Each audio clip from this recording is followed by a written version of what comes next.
What if the way you start your morning is quietly aging your brain? Dr. Shigeaki Hinohara, Japan's longest living doctor, practiced medicine until age 100, and before he passed, he warned, most seniors are making one critical mistake every single morning. It's not what you eat, it's what you skip. Stick with me, because by the end of this video, you'll learn the exact routine this 105-year-old longevity expert used every morning to protect his brain, balance hormones, and stay mentally sharp into his final decade. After 60, your body becomes more sensitive to small habits. And the one most seniors get wrong? Breakfast. In the West, skipping breakfast is often seen as disciplined. But in Japan, where people live the longest, skipping breakfast is seen as harmful. Dr. Hinohara believed that a missed morning meal quietly disrupts your stress hormones, blood sugar, and brain health. Today we'll walk through the exact science behind that, and his 3-part Japanese morning protocol you can begin tomorrow. Let's start with what cortisol is really doing in your body, and why it's not what most people think. 1. The cortisol clock disruption. You've probably heard of cortisol.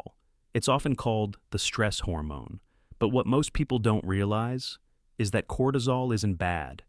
In fact, in a healthy body, it's essential. Cortisol is your body's natural morning alarm clock.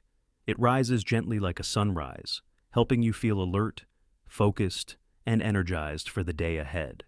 But here's the catch. After 60, that internal clock becomes more fragile. And if you skip breakfast, even just a cup of coffee and go, you send your body into a state of emergency. Instead of fading like a sunset, your cortisol stays elevated, like a fire alarm that won't shut off. Over time, that constant alarm weakens your immune system, messes with your memory, and raises your blood pressure.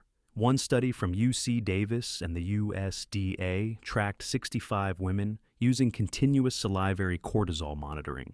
Those who skipped breakfast didn't just feel off. They had measurable hormonal chaos and dangerously higher blood pressure. Now, let me tell you about Eleanor. She's 71, sharp as a tack, but she'd been feeling jittery and on edge every morning. When we looked at her routine, one thing stood out. She'd wake up, drink strong black coffee, and eat nothing until noon. We made one small change. She added a soft-boiled egg, half an avocado on toast, and a glass of warm lemon water within 30 minutes of waking. Within a week, her energy leveled out. The anxiety faded, and for the first time in months, she felt steady. Because the truth is, your body doesn't want a perfect diet. It just wants rhythm. Start your day with real food, lean protein, healthy fat. Nothing fancy. Just something to remind your system. You're safe now. And if you're wondering what to eat, don't worry. We'll cover that in just a moment. But first, there's another hormone that quietly gets worse after 60. And breakfast skipping makes it spiral fast. Let's look at that next. 2. Insulin resistance overdrive. Now, let's talk about the other hormone your body depends on in the morning, insulin. Think of insulin like a key. It unlocks your cells so they can absorb energy from the food you eat. But here's what many people don't realize. After 60, that lock and key system starts to wear out. Your cells become harder to open. The key doesn't fit as smoothly. And when you skip breakfast, you make that system work even harder on an empty tank. The result? Blood sugar spikes later in the day. Fatigue, brain fog, and that strange crash you feel around 10:30 or 11 a.m., that's your body paying the price.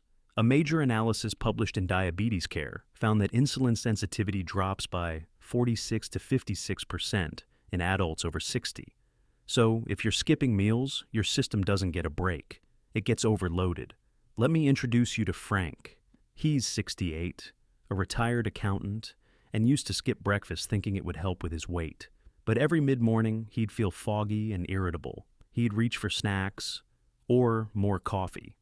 It wasn't working.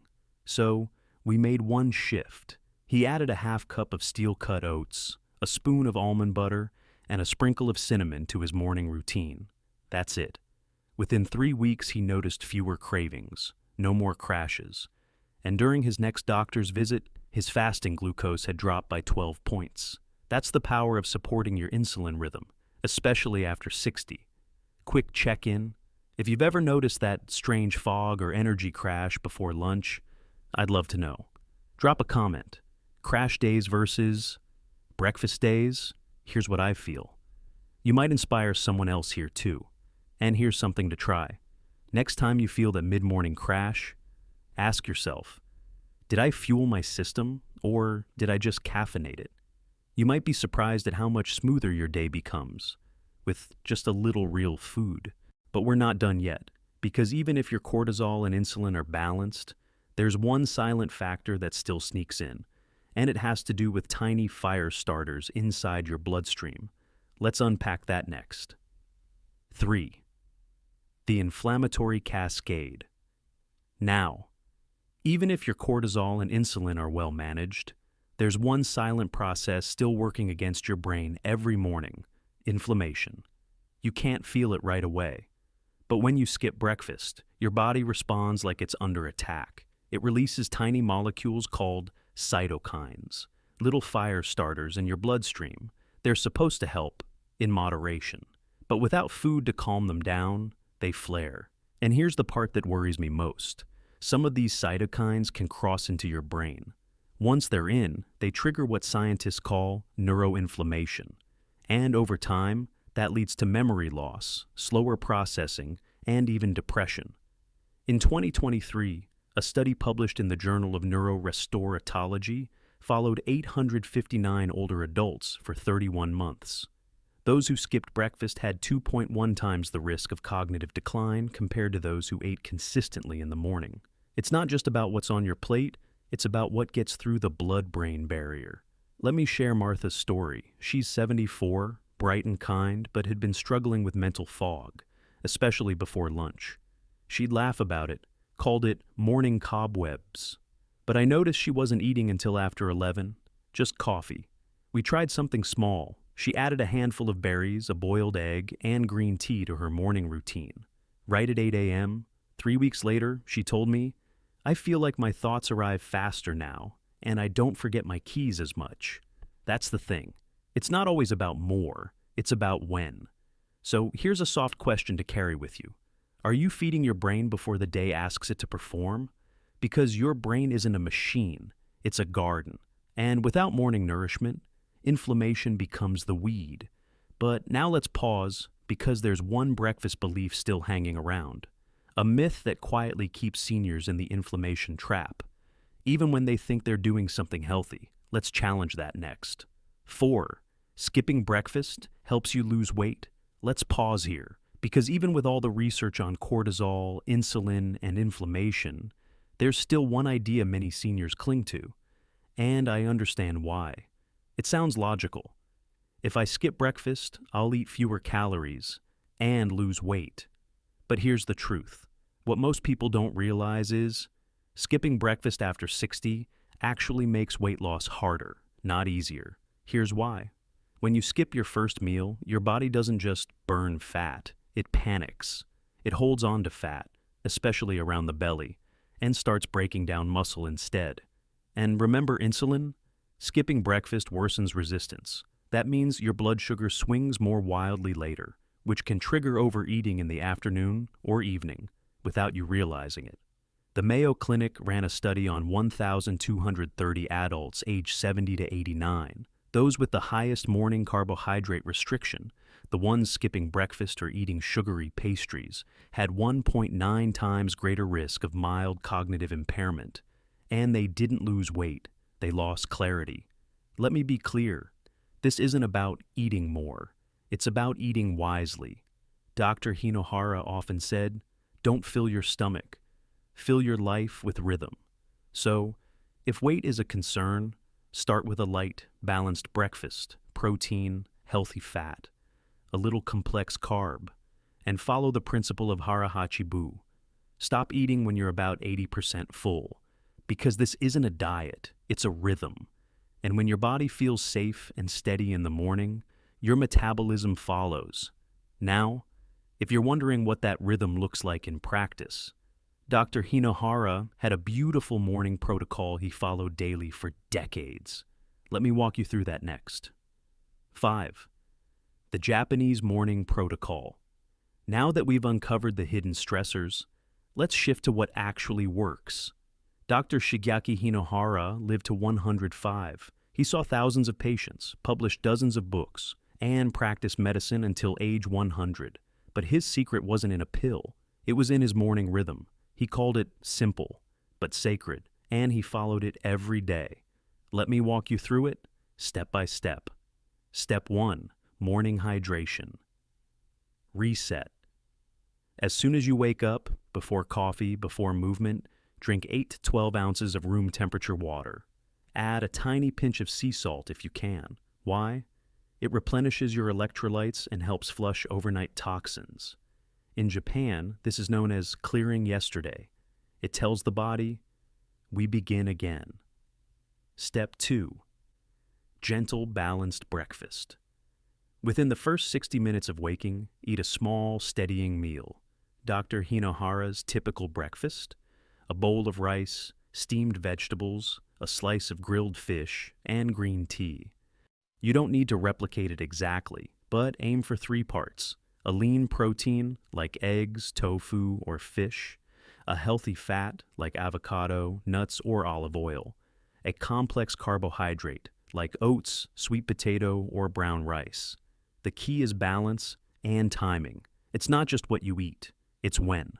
Step 3. Stop at 80%. Full Hara Hachi Bu. This is the heart of the protocol. You don't need to count calories or follow a diet. Just eat slowly and stop when you feel almost full.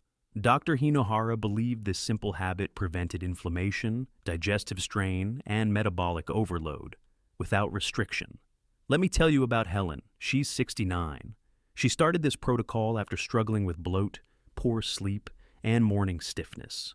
She didn't overhaul her life. She just drank warm water with sea salt, swapped toast for miso soup and tofu, and began noticing where her fullness point really was.